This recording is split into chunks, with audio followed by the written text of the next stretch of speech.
S'il y a un pays qui fait vibrer les collectionneurs de jouets, c'est bien le Japon. Entre tradition et modernité, le pays de Goldorak et des chevaliers du Zodiaque s'est forgé une solide réputation de petit paradis pour amateurs de miniatures. Partons à la découverte du pays du jouet. Ici, je sais pas si c'est parce qu'on est à Tokyo, je connais pas encore le reste du Japon, mais à n'importe quel arrêt de métro, on a une tour complète où on va pouvoir trouver des jouets. Et on peut trouver absolument ce qu'on veut. Ah ben, le Japon, c'est forcément l'Eldorado du jouet. En fait, tout ça devient une réalité, quoi. C'est-à-dire que vraiment, tu pouvais avoir un vieux manga du cœur qui est totalement passé inaperçu, personne n'est fan, etc. Moi, c'était Bao le Visiteur, par exemple. Bao, c'est moi qui t'ai créé!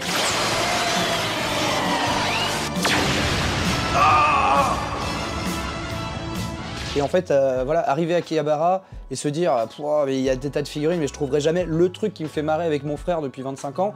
Et en fait, là, tu vois une figurine de Bao, il a les couleurs de la version OAV et tout, et tu pètes un plomb parce qu'en fait, personne avait jamais vu. Enfin, personne déjà connaissait l'OAV, et là, les mecs, ils l'ont rendu en 3D, articulé et tout. Je peux le mettre en diorama avec d'autres personnages de JoJo qui me font kiffer, etc.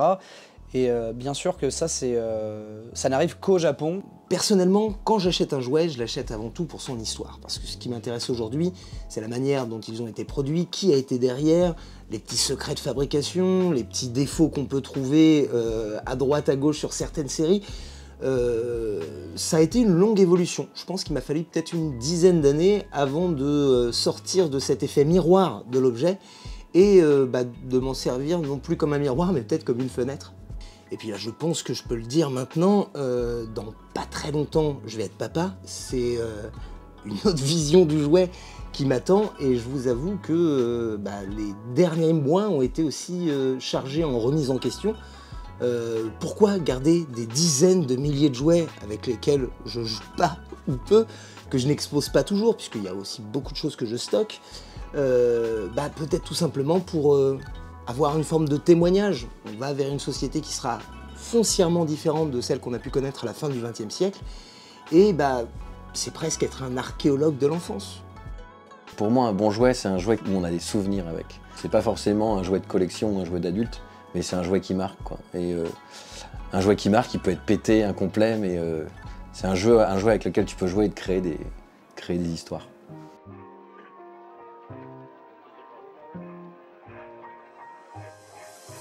好嘅玩具對我嚟講，我覺得唔需要太複雜喎。望落去第一眼吸引到你，咁就已經得嘅啦。即係佢唔需要係一定要好多功能啊，好有價值，或者總之可能嗰個玩具帶俾你有啲回憶啊，或者係你覺得我諗起呢件我見到呢件玩具我就諗起一啲嘢，其實已經足夠。J'utilise beaucoup l'expression la Madeleine de Proust. On est aujourd'hui dans une période, je pense, assez triste depuis un certain temps, et on a besoin de retourner tout le temps quand on était enfant, aller rechercher les repères. Je pense que quand on a fait un petit peu le tour de ce qu'on a vécu quand on était enfant, et là on commence à s'ouvrir à cet univers, et on a l'impression d'avoir une appartenance à cette culture du jouet, et puis ça devient une passion et on rentre dedans. Parce que, je vais chialer, c'est horrible. Je vais chialer, c'est horrible, je vais vraiment chialer comme une merde. Ce jouet, il va représenter plein de trucs. Ça, c'est un Graal, c'est vraiment un Graal. On est sur Mad Scientist. À 3 ans, j'ai fait une lettre au Père Noël qui demandait un alien à disséquer. Je voulais pouvoir, avec le petit bistouri en plastique qui est fourni avec, ouvrir le bide de cette bestiole pour lui sortir ces boyaux qui sont dans du slime vert dégueulasse. Qui ressemble vraiment à de la morve, c'est entre de la morve et du vomi. Et à 3 ans, quand j'ai vu ce jouet, je le voulais vraiment. Bon, le Père Noël, en la personne de ma mère, a jugé que c'était pas correct d'offrir ça à un enfant de 3 ans, donc je l'ai pas eu. Mais c'était vraiment, pour moi, le premier jouet que j'ai vraiment désiré et qui représente ce que j'aime dans le jouet quand c'est moche et dégueulasse. Ça a tendance à très vite me faire craquer. Et ça, pour moi, ça va vraiment être mon objet totem qui me rappellera toute ma vie ce voyage au Japon. Et je pense que quand je le regarderai, j'aurai toujours autant d'émotions. Je pense que le Japon a pas le même rapport, tout simplement déjà au manga, à l'imaginaire, à l'imagerie, au visuel, et donc à la figurine, à la statuette. Enfin, ça s'explique par des tas d'aspects civilisationnels, comme quoi, voilà, depuis l'écriture en idéogramme, en fait, de toute façon, ça se traduit justement par un rapport plus respectueux, plus révérencieux envers l'objet qui lui-même traduit un imaginaire, un visuel, un auteur. Ne serait-ce que les gens qui designent les jouets ou les robots, en fait, sont des déités dans la culture japonaise. 當我接到相關個 project， 如果係要去處理嗰個 character 唔係我十分去了解嘅話咧，咁我都會嘗試揾途徑去了解，將佢3D 化嘅。咁對我嚟講，我覺得唔係太複雜啦。咁因為我自己都有好濃烈嘅興趣去對於動畫啊。同埋相關嘅題材啦，咁當然有一定嘅難度嘅，即係譬如要個 license 嘅嗰一關啊，咁所以至於係咪一定係有足夠嘅創作空間咧？咁唔係嘅，咁係有局限嘅，咁譬如我哋一定要揾到相關嘅情景啊、動作啊，所以當然即係咁個難度可能會喺呢度咯。Créer des figurines, c'est à la fois compliqué et à la fois simple. Quand on travaille depuis 12 ans dans la figurine, dans l'art depuis maintenant 25 ans, on a quand même un regard qui est affirmé et je pense une certaine facilité à répondre à un nouveau projet. Compliqué parce qu'à chaque fois il faut se remettre en question, compliqué parce qu'on doit répondre à un cahier des charges assez précis. Et des fois, même si on a l'expérience, ça ne vient pas tout de suite. Créer aussi des figurines, c'est aussi composer avec d'autres personnes qui n'ont pas forcément la même sensibilité et les faire amener à avoir une sorte de compromis entre artistes. La complexité, elle est là. Peut-être que c'est compliqué de développer un jouet qui tient bien, où tout le monde est content. Ça c'est plutôt rendre les gens contents avec le jouet, ça c'est plus dur. Donc il y a plusieurs façons de faire le même jouet. Et c'est comme il y a plusieurs façons d'écrire un texte. En fait. Enfin, les Japonais aiment bien fabriquer des choses à la main. Et il y a des petites poupées qui sont fabriquées pour la fête des filles, que les parents achètent aux filles. C'est la Catherinette française, je pense. Donc qu'on doit exposer à la maison pendant un mois tant que la fille est célibataire. Lors de la fête d'Hinamatsuri, on va mettre des poupées dans des rivières pour éloigner le mauvais sort. Ce sont des poupées qui peuvent valoir de vraies fortunes, être très anciennes, avoir plusieurs siècles. Et je pense que c'est de là d'où vient la particularité du Japon, cette sorte de boulimie de miniatures et de figurines. Et en fait, je pense que c'est aussi le début du jouet au Japon, ce genre de choses. Et ils ont vraiment cette culture de l'objet et de la consommation qui est différente que nous. On est au pays des otaku aussi, hein, même si les otaku sont des parias dans leur propre pays. Mais c'est un phénomène qui porte un nom japonais, avec cette collection qui est aussi une protection dans cette société qui met beaucoup sous pression, que ce soit la jeunesse, les femmes, les vieux. Et donc du coup, cette espèce de passion qui peut devenir maladive, qui peut emprisonner, elle est aussi salvatrice pour la psyché des gens qui n'arrivent pas à dealer avec eh bien, le rythme à la japonaise, la culture du travail que ça peut imposer, et puis tous les tabous dans cette société, quoi. Mais au-delà de ça, je crois aussi qu'il y a peut-être une notion de contrôle, parce qu'on est dans un pays où tout le monde se contrôle à l'extrême, constamment. Là, on va pouvoir faire rejaillir ce contrôle sur un objet inanimé et en faire ce qu'on veut. Et c'est peut-être une valve de décompression. Ma collection, c'est vraiment une porte de sortie pour moi. Je suis quelqu'un qui bosse énormément, on est loin des 35 heures semaine, et du coup les jouets pour moi c'est une porte de sortie. J'ai besoin de des jouets, c'est partie de ma vie de tous les jours, de mon paysage. Quand je joue ou quand je manipule, quand j'ouvre une boîte, quand j'achète des jouets, je retombe en enfance. C'est un peu bateau, tu vois, de dire ça. Mais ouais, c'est des sortes de capsules temporelles qui te font oublier les soucis. Et je pense que c'est important en tant qu'adulte de cultiver ces échappatoires. Et le jouet, pour le coup, c'est vraiment quelque chose d'assez magique.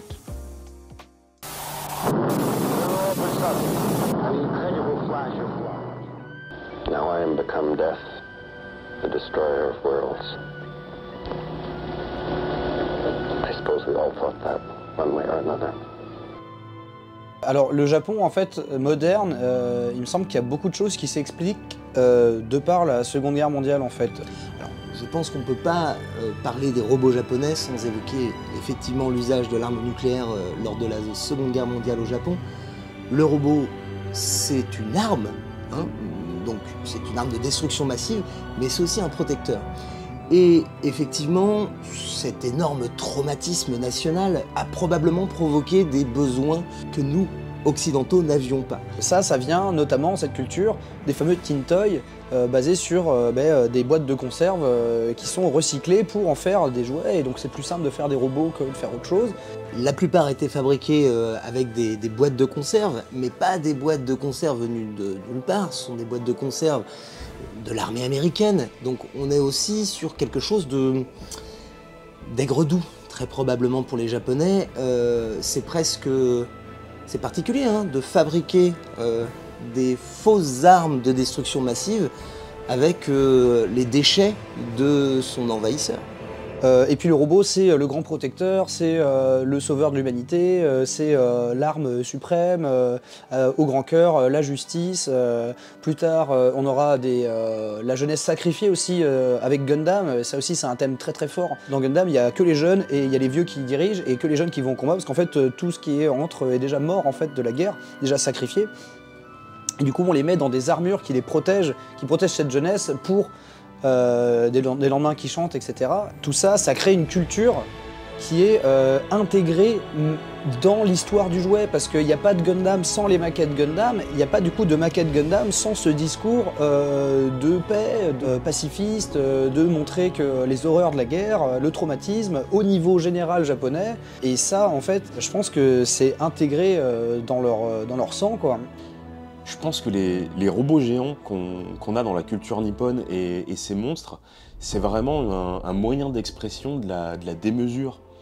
Tous les éléments qui sont créés dans ces films comme ça de kaiju, c'est toujours la surenchère du monstre.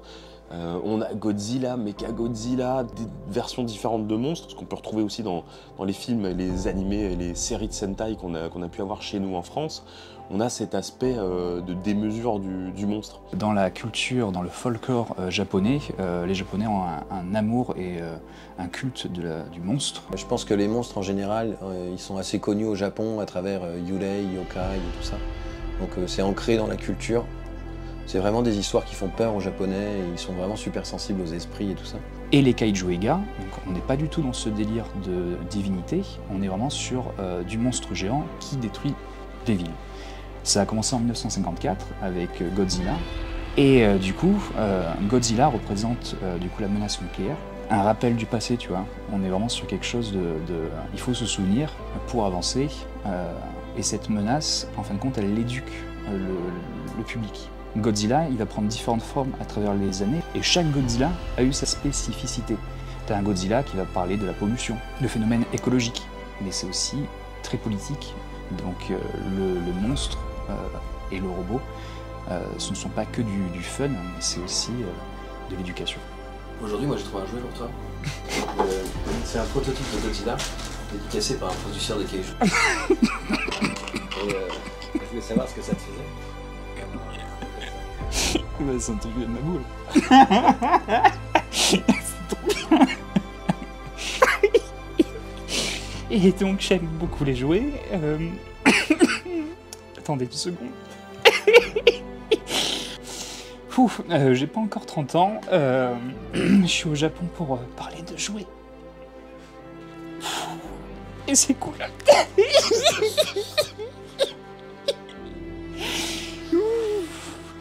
Un adulte a été un enfant, personne n'a sauté ces étapes-là dans la vie. Et je pense que ces adultes qui achètent aujourd'hui la figurine, comme nous, eh ben, c'est pour retrouver un petit peu cette naïveté de l'enfance. Ici au Japon, la miniature, c'est pas simplement de la décoration, on est dans quelque chose de spirituel, quasiment religieux, et ces miniatures d'êtres humains, elles ont un vrai pouvoir au Japon. En France, ben voilà, ça concernerait 1% de la population qui, vraiment, pour les adultes qui achètent des jouets Kamen Rider, enfin genre, ça paraîtrait totalement dingue. Il n'y aurait jamais une exposition des futurs, ne serait-ce que même miniatures Altaïa, Astérix ou que sais-je. Là, justement, on vient de participer au Wonder Festival.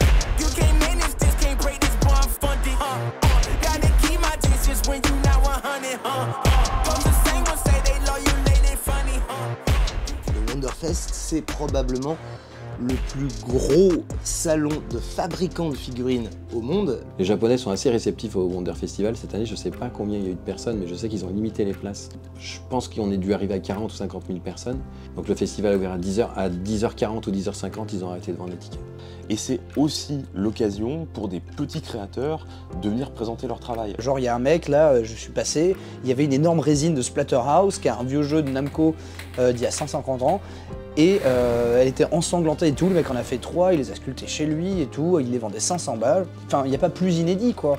Grâce à un concept que je trouve génial, qu'est la licence pour un jour. Les ayants droit se sont rendus compte qu'il était important de s'adresser aussi à ce qu'on pourrait appeler des customers. Et donc, grâce à ce système de licence pour un jour, tous les produits qu'on a pu croiser faits par des petits mecs dans leur garage, qu'en fabriquent une dizaine dans l'année, eh ben, ils sont officiels. Officiels pour être vendus une journée. Et je crois aussi que c'est ce milieu amateur qui permet aux jouets japonais d'être toujours en mouvement, tout simplement. Vraiment, vraiment c'était d'une beauté. C'est une vraie mini-expo, alors que les gens se rendent même pas compte que ce sont des artistes de génie derrière leur table, quoi. C'est toujours un plaisir, c'est toujours étonnant parce que quelque part on passe un temps incroyable à développer, un petit peu dans son atelier derrière, on ne croise pas les gens. Et quand on a l'occasion de faire une vente lors d'un salon et de rencontrer des collectionneurs qui achètent et qui viennent nous rencontrer avec des étoiles plein les yeux, nous poser des questions, et alors nous on ne se rend pas compte, d'un premier abord, on ne se rend pas compte du plaisir que ça peut procurer, quoi, de la passion que ça peut générer. Et en fait, du coup, c'est communicatif et on se retrouve dans un effet euphorique lorsque... 我諗我係一個好幸運嘅人啦，到而家為止我都好鍾意我自己嘅工作啦。能夠將自己嘅興趣擺到落自己嘅工作，咁我覺得到而家為止我嘅興趣都冇減退咯。咁我覺得我自己真係一個好彩嘅人，好好運。 En plus de tout ça, pour moi, le Wonderfest, c'était quand même une vraie fierté personnelle parce que j'ai été invité par la marque Abyssal Studio à les accompagner pour présenter leur nouvelle figurine qui est le Jumbo Goldorak. Moi, je dois vous avouer que la première fois qu'on m'en a parlé, j'y ai pas vraiment cru en fait. Le Jumbo, c'est un élément tellement mythique que ça me paraissait totalement what the fuck qu'une marque française parviennent à proposer un robot à la hauteur, et je pense qu'il est plus qu'à la hauteur pour le coup. Je pense que c'est un jouet qui a vraiment marqué les gens, parce que quand on était enfant, il était vraiment grand. Goldorak était aussi une licence qui était assez importante pour les enfants, mais c'était un jouet quand on était enfant qui était démesuré par rapport aux jouets, même par rapport au Château des Ombres de He-Man, il était encore plus haut. Ça peut paraître bête, mais enfant, on n'avait pas des jouets. Enfin, on avait évidemment tous plein de jouets, mais des jouets aussi grands qui pouvaient être, qui étaient vraiment impressionnants parce que quand on était assis, il était aussi grand que nous, quoi. Et en tout cas, moi, je me souviens que sur mon Jumbo, rien que le lance-missile, c'était quand même super cool. On pouvait tirer sur nos maîtres de l'univers, on pouvait faire plein d'autres choses. Mais je pense qu'il y a plein de gens qui ont vraiment joué avec leur Jumbo, quoi, et qui le voulaient vraiment. Le Jumbo Goldorak, c'est la figurine vraiment emblématique que tout collectionneur veut vraiment avoir. Et Abyssal Studio a décidé d'en sortir un revisité. Donc on parle d'une figurine de plus de 60 cm qui a à la fois un design vintage mais revisité. Donc ce jouet est vraiment magnifique et c'était trop bien de pouvoir venir ici au Japon pour l'accompagner. Hein, le retour du robot japonais fait par une boîte française, c'était vraiment symboliquement quelque chose d'incroyable. Pour Abyss, je pense que c'est l'opportunité de monter une marche pour nous. monter une marche dans les yeux des ayants droit japonais en particulier. Ça peut paraître un peu bateau, mais nos produits ils sont faits par des fans. Et nous, ce qu'il faut, c'est mettre en valeur la licence, tout dans un produit qui soit fonctionnel, qui soit durable, qui tienne dans le temps. On fait des produits qui sont des bons produits, voilà, ça c'est important. Et c'est ce qui fait notre succès, je pense, aujourd'hui. De mon point de vue, au-delà du merveilleux objet que ça va être, c'est la première fois que j'ai pu suivre un jouet presque de son dessin jusqu'à ce que je l'ai dans les mains. Et ça, c'est totalement fou. Celui-ci, il est plus qu'un jouet, évidemment, parce qu'il a été pensé en tant que jouet, parce que ça reste au départ un hommage à la version d'origine. Mais c'est une version collector parce que les matériaux utilisés, le design qu'on a apporté dessus et puis la finesse du design, on s'est quand même un petit peu éloigné du jouet et des codes principaux du jouet. Et il est vraiment, on l'a transformé en une version collector. Donc, est-ce qu'on peut parler d'un jouet collector ou d'une figurine collector? Ça, c'est à vous de voir. Mais on a essayé qu'il soit au plus complet possible. 對我嚟講，模型同玩具係冇分別咯。而家因為模型而家已經出到好精密啊，即係好 detail 啊。基本上但係大家個種類唔同咯。咁玩模型需要時間啊，需要精神咯。咁玩具咁即刻買翻嚟就可以玩啊。咁係呢兩樣嘅分別咯。咁但係對於我嚟講， 冇分別咯，即係我會購買模型或者購買玩具嘅原因都係我中意咯，即係我會唔會中意嗰樣嘢咯。Tu connais la réponse. C'est dur cette question-là. Le jumbo, ça fait des années que je veux en faire un. C'est un peu... chacun a son Graal, mais c'est un peu un Graal, quoi. C'est des jouets qui sont hyper impressionnants, qui sont surcotés maintenant. Et je me suis dit, faire son propre jumbo, c'est quand même une opportunité de dingue, quoi. Et en fait, je l'ai fait vachement penser à mon fils, quoi. Donc du coup, c'était assez cool, parce que j'ai fait ce jouet-là, pas pour lui, mais en pensant à lui. Et je me suis retrouvé à vraiment faire une figurine de collection, mais jouable, quoi. Donc c'est pour ça que je voudrais qu'elle soit de bonne qualité, et que du coup, il faut qu'elle soit, c'est ce que je disais tout à l'heure sur la qualité d'un jouet, il faut qu'on puisse le manipuler.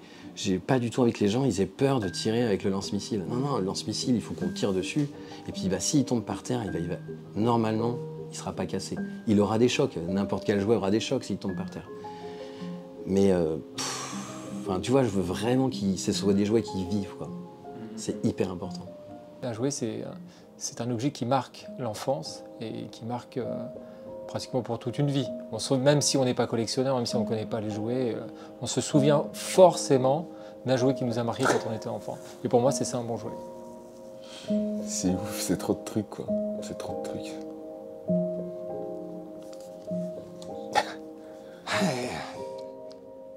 Je suis particulièrement content de cette semaine. Alors effectivement, il y avait plein de jouets. Effectivement, on vient pour présenter un Goldorak français au Japon. On m'aurait dit ça il y a un an, je vous aurais probablement traité de fou. C'est vraiment une aventure collective qui a ce goût-là, parce que ces gens-là étaient là. Et le plus triste, c'est qu'on sait que même si on revient au Japon, ce sera plus jamais pareil. Et que malheureusement, comme dans toute belle aventure, il faut une fin. Où il est dit que le Tout-Puissant a créé le singe à son image, qu'il lui a donné une âme et un esprit. Tu ne le sais pas encore, mais tu es déjà mort. Et je déteste les jouets. Ils sont parfois timides ou visqueux. Ils font peur et pourtant on les adore. Alors moi j'ai un rapport très particulier avec les jouets, j'aime en fait ceux que tu peux t'approprier, c'est-à-dire les reposer, les remodeler, en faire un peu ce que t'aimes, ce que tu veux. C'est pour ça que en général je suis moins attiré par les jouets qui sont statiques, qui sont des statuettes finalement. Quand j'étais par exemple à la garderie en maternelle et plus tard en CP, etc. et que je voyais en fait des gamins prendre juste leur Tortue Ninja et les se faire ticker comme ça, mais ils savent pas jouer, ils sont débiles, non, c'est genre une patate, c'est d'abord comme ça, et ensuite ça fait un mouvement, et donc moi mes jouets ils se battaient en mode au ralenti, c'était déjà The Matrix, tu vois, mais au moins c'était chorégraphié, quoi, donc j'étais déjà chiant. 我諗作為香港人呢，就大部分香港人都會好中意日本，咁尤其是中意玩具嘅人啦，日本簡直係天堂。 咁當然喺日本買玩具可能會貴過香港啦，即係如果你漸漸嚟得多嘅話，你就會發覺喺日本買玩具咧係會貴過香港嘅。咁但係你會享受另外一樣嘢咯，就係日本嘅 display 啊，日本玩具店買玩具形式啊，或者佢哋一次過 show 好多玩具出嚟嗰種感覺咧，即係你係好中意行咯，即係同香港冇得比嘅，即係絕對係玩具天堂咯，日本係。Il y a des jouets pour moi qui sont liés, tu vois. Par exemple, Matt the Scientist, c'est un jouet avec lequel j'ai eu plein d'affect quand j'étais gamin. Et j'ai beaucoup joué à Matt the Scientist, surtout au Dissected Alien. Et un ami à moi avait, lui, le laboratoire de monstres. Alors évidemment, je le voulais, le laboratoire de monstres, j'y jouais de temps en temps. Mais du coup, cette culture du jouet-là, on avait aussi les Mad Balls un petit peu. Et plus grand, en fait, quand tu te réintéresses au phénomène, tu trouves des nouveaux jeux Matt the Scientist. Tu vas trouver d'autres Mad Balls ou des rééditions de Mad Balls. Et puis après, tu vas te dire, ah ouais, je me souviens des Monsters in My Pocket.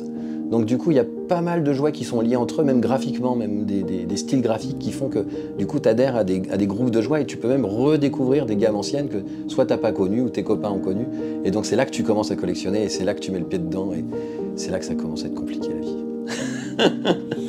Même si nos pays sont éloignés de plus de 10 000 km, qu'ils sont très exotiques pour nous et qu'on est très exotique pour eux, on a ce lien qui est très important, qui a plus de 150 ans aujourd'hui. Il y a eu des hauts, il y a eu des bas, mais clairement, je crois qu'on fait autant partie de leur culture pop qu'ils font partie de la nôtre. Et c'est peut-être ça, la puissance du jouet. Ouais, je suis très content.